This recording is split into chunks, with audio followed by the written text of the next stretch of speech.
hobbies or learning a new language so she could read world literature in its original print. She didn't have friends and rarely saw her siblings because her immune system couldn't handle even the slightest exposure to germs. Aside from her 2 regular visits to the doctor, Jason could count on one finger how many times she'd been out of the house before she was released from the hospice, and that was only because she snuck away. "You jumping with me or what?" Erin asked, pulling Jason from his spiraling thoughts. He snorted. "With you? No. After you? Probably." He smirked at her, something she could now see despite the darkness, while Jason could barely make out his hand in front of his face. So much had changed in her these last several months, but he had no idea why. One day, Mom and Dad were ushering Jason and his brothers into the hospice to say a final goodbye, and the next, Erin was home and happy and healthier than she had ever been. "Someone has to pull your half-drowned corpse out of the water." He said it as a joke to disguise the tingling of fear. In the years Erin had been sick, Jason had purged himself of most hurtful emotions, but fear still got to him from time to time, mostly when dealing with Erin. Erin stuck out her tongue, something Jason only knew because she made a lot of noise about doing it, and said, "You're such a spoil sport, Jay. Live a little." Jason's smirk fell to a frown before he could stop it.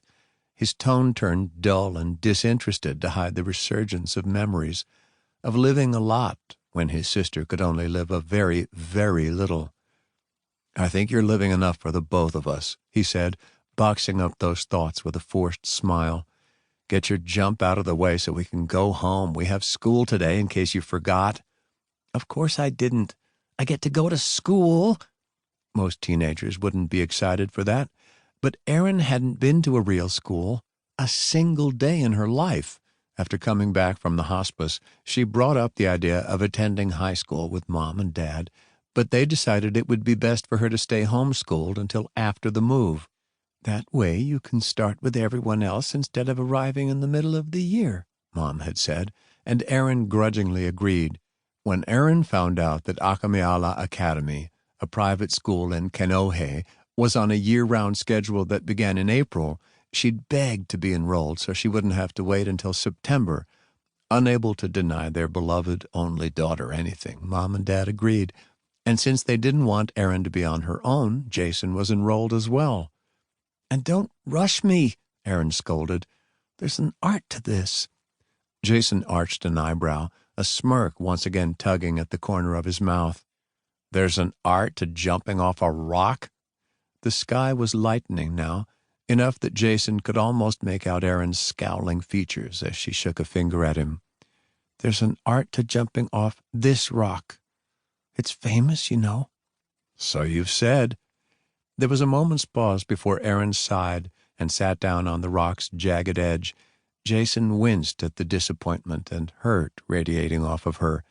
Had he been too harsh? He didn't want to discourage her from adventuring, but he didn't want her to get hurt by doing something she wasn't ready for either. She just wouldn't slow down. If she took a moment to just step back and look at all the angles of the crazy things she wanted to do, then it wouldn't be so bad. But she just never stopped to think. It's like she was trying not only to make up for the time she'd lost, but to cram as much as humanly possible into the time she had now, just in case she didn't have it later. Oh, that thought slammed Jason in the face like a sledgehammer. I'm an idiot, because yes, that was exactly what Erin was doing. Dropping his crossed arms, Jason stepped up to the edge of the rock and eased himself down beside her on the ledge. They sat without speaking as all around the ocean hissed its gentle lullaby of sleepy sighs.